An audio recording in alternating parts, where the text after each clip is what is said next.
Hello दोस्तों, आप सभी का हमारे YouTube चैनल में एक बार पुनः स्वागत है। हम लोग मैथ में चाल, समय और दूरी पढ़ रहे थे, तो आइए इस क्रम को आगे बढ़ाते हैं और आज हम लोग टाइप 4 जो कि अनुपात पर आधारित प्रश्न यानी कि अनुपात पर आधारित प्रश्नों पे चर्चा करते हैं। तो इसके लिए एक बात आप समझिए, हम लोगों ने पहले लेक्चर में ही पढ़ा दूरी बराबर चाल गुणे समय। दूरी बराबर चाल गुणे समय। तो यहाँ से देखिए, अगर हम लिखें चाल बराबर इस टी को इधर ले जाए तो लिख सकते हैं d/t। इसका मतलब चाल और समय में कैसा संबंध होता है भैया? ये व्युत्क्रमानुपात का संबंध होता है। यानी कि अगर आप चाल बढ़ाएंगे तो लगने वाला समय घटेगा और चाल अगर आप घटाएंगे तो लगने वाला समय बढ़ेगा। फॉर एग्जांपल आप समझ सकते हैं, मान लीजिए कि ये 20 किलोमीटर की दूरी है, यानी दूरी को हम निश्चित कर दें, ठीक है। तो ए से बी के बीच में 20 किलोमीटर की दूरी है और एक बंदा गया, उसको 10 किलोमीटर की चाल से वो गया, 10 किलोमीटर प्रति घंटे की चाल से। कितना समय लगेगा उसको भैया? 2 घंटे लग जाएंगे। कितना लगेगा? 2 घंटे लग जाएंगे। अगर ये अपनी चाल बढ़ा दे, अपनी चाल मान लीजिए इसने 20 किलोमीटर प्रति घंटा कर दिया, तो अब इसको कितना समय लगेगा? 1 घंटे ही लगेंगे।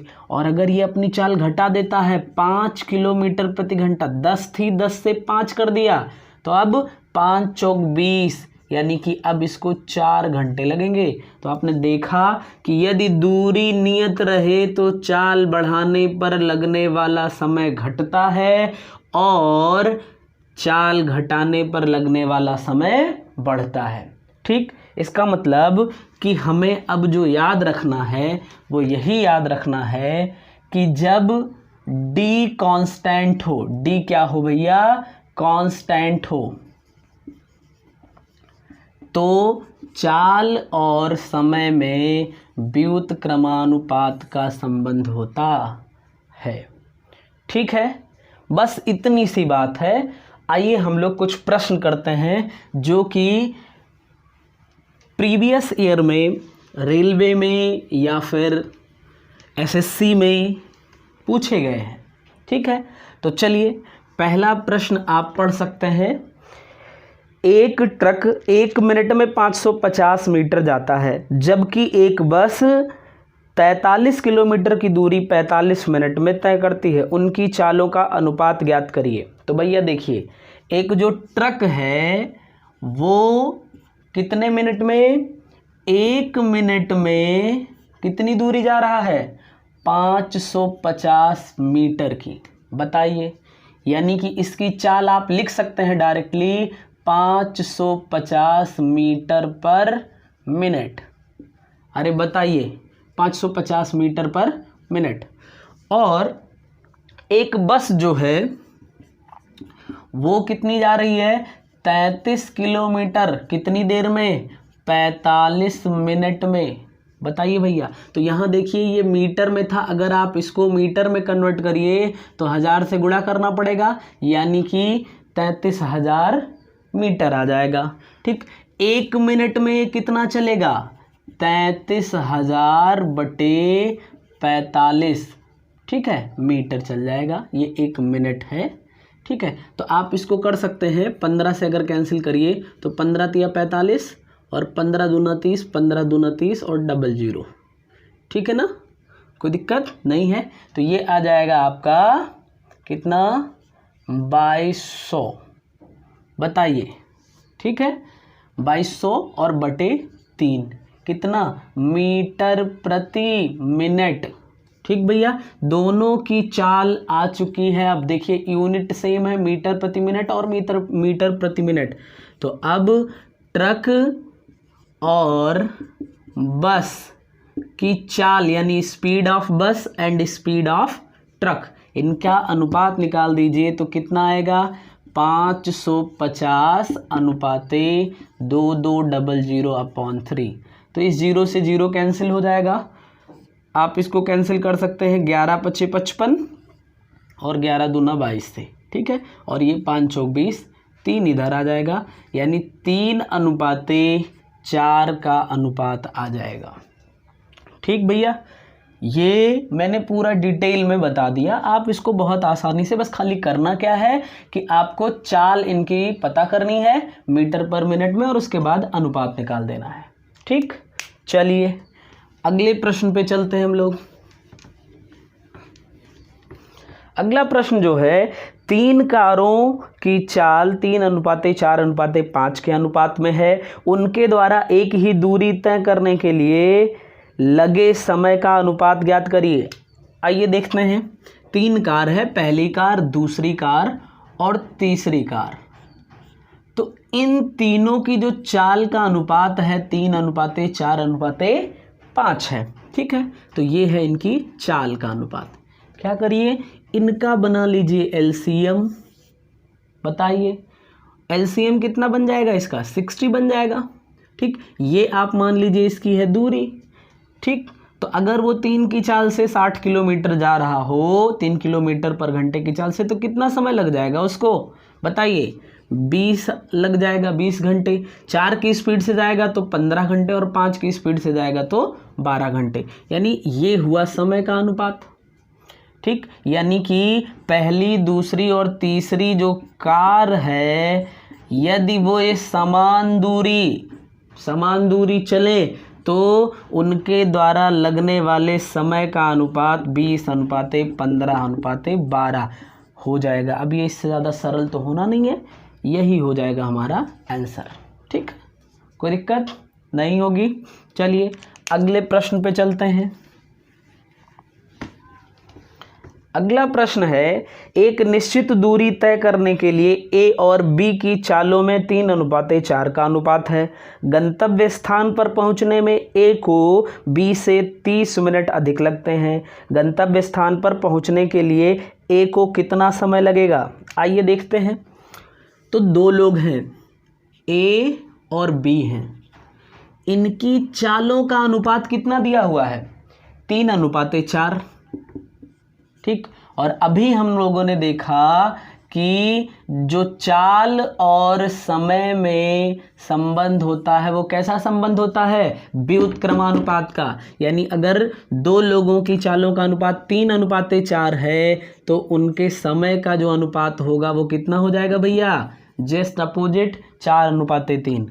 ठीक है, तो अब देखो इसने कहा है कि बी जो है, बी वो ए से 30 मिनट कम लगता है। चाहे ऐसे बोल दिया जाए, ए जो है वो बी से 30 मिनट ज़्यादा।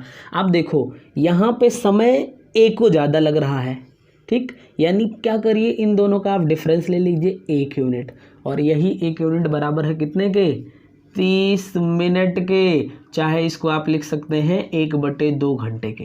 अरे बताइए, ए को लगने वाला समय बताना है। 1 यूनिट बराबर आधा घंटा, तो 4 यूनिट बराबर भैया यहाँ पे आ जाएगा 2 घंटे। यानी ए को कितना समय लगेगा? 2 घंटे लग जाएंगे। ठीक है, चलिए अगले प्रश्न पे चलते हैं। प्रश्न नंबर 4। एक साइकिल चालक ने एक निश्चित गति से एक दूरी तय की। यदि एक जॉगर उसकी आधी दूरी 2 गुने समय में तय करे तो उस जॉगर और साइकिल की गतियों का अनुपात ज्ञात करिए। चलिए देखिए, साइकिल वाला जो है, साइकिल वाला यानी साइकिल सवार आप कह सकते हैं, ये मान लीजिए 2x दूरी चला, कितने समय में? t समय में। तो इसकी जो चाल आएगी भैया वो कितनी हो जाएगी? 2x/t हो जाएगी। अरे बताइए, अब जो है वो जॉगर क्या कर रहा है? इसकी आधी दूरी, यानी कि ये 2x था तो ये x, कितने समय में? इससे 2 गुने समय में, यानी 2t समय में चलता है। तो अब इसकी चाल कितनी हो जाएगी? x/2t। इनका अनुपात बताइए। तो x से x कैंसिल हो जाएगा, t से t कैंसिल हो जाएगा। जो इनकी चालों का अनुपात आएगा वो कितना हो जाएगा? 4:1 हो जाएगा। बताइए, ठीक है, कोई दिक्कत? अगले प्रश्न पे चलते हैं हम लोग। अगला जो प्रश्न है, प्रश्न नंबर 5, वो है एक आदमी अपनी मूल गति के 3/4 चाल पर चलता हुआ अपने गंतव्य स्थान पर सामान्य समय से 20 मिनट देरी से पहुंचा, तो सामान्य समय ज्ञात करिए। देखिए, इसकी चाल क्या है? इसकी चाल है 3/4। तो समय क्या हो जाएगा भैया? समय हो जाएगा जस्ट अपोजिट 4/3। समय क्या हो जाएगा? 4/3 हो जाएगा। ठीक है, क्या पूछा इसने? अपने गंतव्य स्थान पर सामान्य समय से 20 मिनट लेट से पहुंचता है। कितने? 20 मिनट लेट से। तो यहाँ पे देखिए, ये जो अंतर है ये 1 यूनिट का है। 1 यूनिट बराबर कितने के? 20 मिनट के हो जाएगा। बताइए, ठीक ना? यहाँ पे देखिए, इसने चाल अपनी घटाई थी, इसीलिए समय उसको ज़्यादा लगा। तो जो मूल समय है यही है हमारा मूल समय या वास्तविक समय। तो मूल समय कितना है भैया? 3 यूनिट। तो 1 यूनिट बराबर 20 मिनट के, तो 3 यूनिट बराबर 20 × 60 मिनट के, या इसको आप 1 घंटे भी लिख सकते हैं। अरे बताइए, ठीक है ना? चलिए अगले प्रश्न पे चलते हैं। अगला प्रश्न जो है, एक गाड़ी अपनी चाल की 7/11 चाल से चलकर, बताइए चाल क्या है भैया? चाल जो है 7/11 है। तो समय क्या हो जाएगा? 11/7 हो जाएगा। बताइए, चलकर किसी स्थान पर 22 घंटे में पहुंचती है। तो जब 7 की चाल से जाती है तो उसको कितना समय लगा? 11 यूनिट का, यानी कि यहीं से 11 यूनिट बराबर दिया है 22 घंटे के। तो पूछ रहा है कि यदि गाड़ी अपनी मूल चाल से चले तो कितने समय की बचत हो जाएगी? तो भैया अगर अपनी मूल चाल से चलेगी तो उसको 7 यूनिट का समय लगेगा। तो यहाँ पे बचत कितने की हुई? 4 यूनिट की, यानी 11 यूनिट बराबर 22 घंटे के, तो 1 यूनिट बराबर 2 घंटे के, यानी कि 4 यूनिट बराबर 8 घंटे के। तो कितने समय की बचत हो जाएगी? 8 घंटे की बचत हो जाएगी। ठीक है, तो भैया आइए अगले प्रश्न पे चलते हैं। प्रश्न नंबर 7, एक आदमी अपनी सामान्य गति के 6/7 गति से चलने पर 25 मिनट देरी से अपने ऑफिस पहुंचा, तो सामान्य समय उसे कितना लगता था? चलिए देखिए, चाल क्या है? 6/7 की है। बताइए, इसका मतलब जो उसे समय लग जाएगा वो कितना लग जाएगा? 7/6 का, जस्ट इसका अपोजिट। ठीक है, तो यहाँ पे अब देखिए 1 यूनिट का अंतर है। 1 यूनिट बराबर 25 मिनट के। 1 यूनिट बराबर 25 मिनट के। तो देखिए उसने अपनी चाल 7 से 6 कर दी, तो समय 6 से 7 लगने लगा। तो उसने पूछा है कि सामान्य समय ज्ञात करिए, यानी कि आपको सामान्य समय बताना है। तो 1 यूनिट बराबर 25 मिनट के, तो 6 यूनिट बराबर 25 छक्का 150 मिनट, और 150 मिनट का मतलब क्या हुआ? 2 घंटे 30 मिनट। 2 घंटे 30 मिनट। बताइए, कोई समस्या नहीं होगी। आइए अगले प्रश्न पे चलते हैं। प्रश्न नंबर 8। प्रश्न नंबर 8 जो है वो है, एक कुत्ता एक खरगोश की 4 छलांगों के एवज में 6 छलांगे लगाता है।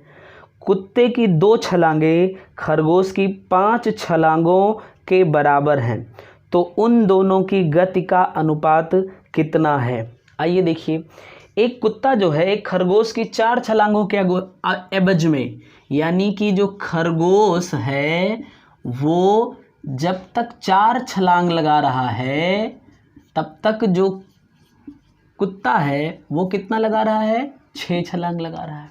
बताइए, कोई समस्या नहीं है। आगे उसने कहा कुत्ते की 2 छलांग, यानी कि 2 गुणे